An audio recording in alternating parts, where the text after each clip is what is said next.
Hey, what's up, guys? It's George, and it's been almost 2 years now since I stopped drinking alcohol. And it's interesting. I was on a coaching call just the other day, and someone asked me. They said, "Do you think you'll ever drink alcohol again?"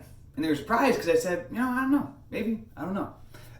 And they were kind of surprised about this because I'm coaching them in sobriety, giving up alcohol and living a sober life. And most people think that my answer would be just a solid no. I'll never drink again.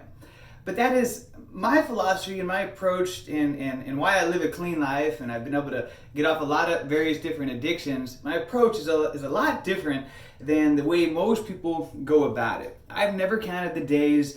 I'm not a proponent of counting the days, and because I feel like when you do that, it's like you're taking something away from you, and most people and humans we don't like things taken away from us. You take a toy away from a baby, it wasn't playing with the toy, and all of a sudden, wah, give me the toy, I want the toy.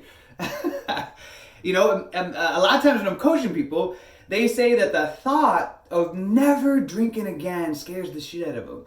That it's like, oh my God, I can go a period of time without drinking alcohol, but the thought of never drinking again, I don't like that. And I agree with that. That scared the shit out of me as well. When I, first was considering going sober and thinking, I was like, God, I don't want to say that I'll never drink again. Forever, never, ever is a long time. And so I've never told myself that I'm never going to drink again. And I've never counted the days. This is the thing. This is the process. So what happened initially, it takes 21 days to make a habit, 90 days to make it a lifestyle. And so what happened for me was originally I went 4 months without alcohol. And all of a sudden, what happened throughout that time, because I was around 120 days, all of a sudden what happened was that I noticed I just wasn't craving alcohol anymore. Before, every time I would go to a restaurant, it was like I had to have a couple beers. It was just like, it felt like pointless to go to a restaurant without having a couple beers. I'm being honest. It felt like pointless to me. I was like, if I'm not gonna have a couple beers, I don't even want to go to a restaurant. It felt like if it was Friday or Saturday that I had to have a couple of beers, 6 beers or so, no matter if I was going in or staying in, it just felt like the norm. Felt like I had a strong craving always to do it. And a lot of times throughout the week as well, that was the norm as well. It's just, hey, after work at the end of the day, just relax. Even if I'm not getting toasted up, just have a beer, a couple of beers, something, just relax, whatever. And I would get these cravings when I would be done with work for the day. That, just like, I would just be like thinking, I got cold beer in the fridge, can't wait to crack one open or bust off the bottle top and just have a nice beer. And I would, get these cravings. Or anytime I'd be in a social situation, it would be like I would be craving to get a drink so that way I could take the edge off and be able to be more social and let loose with other people. And I would be, and if it was like I couldn't even conceive going to a social situation without drinking because I needed that to, help to relax and let loose. But that was my habit. That was my lifestyle because I had been living like that for a lot longer than 21 days, a lot longer than 90 days, for many, many years. So that was an ingrained lifestyle. That's why I craved that. Our habits and our rituals are what form our life. So what happened, I went a couple of months, like 4 months without alcohol, and I just noticed I wasn't really craving drinking anymore. It was like I wasn't really craving, normally after work, whatever, I'd crave a beer, but that had died away. So I didn't want to rebirth that craving, so I didn't start drinking again after work like I did before. And as time went on, and I decided I wasn't really sure if I was going to go back to the drinking or not after the 4 months, but because I wasn't really craving alcohol, I just decided, hey, I'm just going to go with the flow. And so all of a sudden that turned into 6 months. And all of a sudden that turned into a year. And all of a sudden what I noticed was that just as the time progressed and the time went on, I just noticed that the cravings got less, got fewer, and further in between. And just started to disappear completely until now I don't get those cravings at all anymore.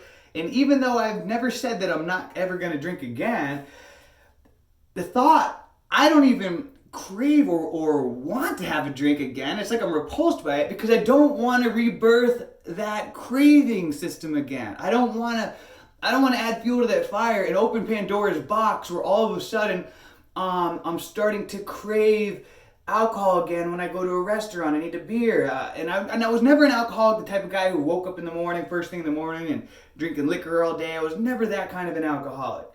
Mine was just more like I would say like a semi-alcoholic, a mini alcoholic, which I think the majority of people are. They're not full-blown alcoholics drinking all day long, but the most people, you ask the majority of people, the thought of even going 30 days without alcohol is like, oh my God. And I know this because I've been coaching people in health to lose weight for many, many years. And one of my things is I always say, hey, can you go 30 days without alcohol? Because I know this is going to make a tremendous difference in helping them to lose weight. And a lot of people, that's a deal breaker. Even though they're not a full-blown alcoholic, the thought of going a couple of months 30 days without alcohol is like, oh my God, I can't do that. I need my glass of wine at the end of the day to relax. But what happens is, like I said, 21 days to form a habit, 90 days to make it a lifestyle. But even beyond that, I feel like there should be some extra sayings added to that saying, like 6 months to, get it etched in stone, and a year to whatever. Get it ingrained in your DNA or something, I don't know. But what's happened is that these cravings in all these various different areas of my life have disappeared. For example, I do races and things like that, and I just did a 10-mile obstacle course race over the weekend.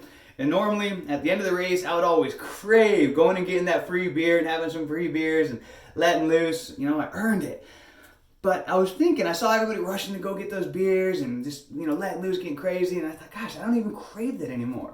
Like, I felt like repulsed by it. Not that they're bad people or anything like that. It's just, I just didn't want to do it anymore. Not only did the craving die away, but I just didn't want to. I was more looking forward to just having some water, getting home, having some dinners, relaxing. It just wasn't craving that anymore. And I've just, now going out to a restaurant, I don't even, now not only do I not even crave getting a beer at a restaurant anymore, it's just like I just don't want it anymore. And even in social situations, I've trained my mind to be able to go out on dates and have a blast, to be able to have so much fun without even needing alcohol. I've been able to train myself to go to parties, social events, weddings, whatever, without needing alcohol and having a blast. That it's like, and that's taken a lot of work to get to that point, but it's like, I don't even want to rebirth that part of me that needs alcohol just to be able to, have fun on a date or at a party or at a social situation. I like who I've become now. And so the longer that you can go without alcohol, what'll happen is your brain will start to rewire itself. This is the real neuroscience of it. New neuroplasticity will start to develop, neurodendrites and whatever they're called, and your brain's literally rewiring itself. We're pain-avoiding, pleasure-seeking creatures. And so your brain and your body wants you to avoid pain and to have pleasure. And so it's going to figure out how to get you new pleasures in your life without alcohol, how to get new ways of relaxing without alcohol. And this is going to take time. And as the months go on, as one week turns into a month, into 3 months, 6 months, 9 months, a year, you're going to find that those cravings and those situations just die away completely, where it's like, you don't even think about it anymore. It takes zero willpower for me to go out to a restaurant and to not have a beer. Where in the beginning it took a lot. But now I don't even think about it. I could go out and eat all the time and I don't even think about the fact that I didn't have a beer. It doesn't take any willpower anymore. That's what'll happen. A lot of times in our life, we're just operating on our autopilot. We're just literally operating on our autopilot based on the wiring of our brain that we've developed up until this point. And so you're rewiring your brain. And so you got to be patient with it. This takes time, but if you give it time, eventually you're going to create not only new habits, but a new lifestyle, and you won't even think about it anymore. So you don't have to tell yourself that you're never going to have a drink again. If that works for you and you want to count the days, fine, that's great. But you don't have to tell yourself that. In the beginning, I think a good exercise is just to go a period of time. Just say, hey, I'm just going to go. I'm not saying I'm never going to drink again. I'm just going to go 4 months, 6 months, 1 year without alcohol. And then after that, if you want to have a drink at the end, fine. But what will happen is in that time period, your brain is going to rewire itself. So you're going to be a different person at the end of that time period. and you're going to look at alcohol differently. And it's going to be a lot easier for you to make a decision whether you want to pick that up and go back down that path or not. All right, so I hope this makes sense. I hope this helps, guys. Stay strong. You got this. Till next time, let's make it a great day, a great week, a great month, a great year. Let's make it a great life.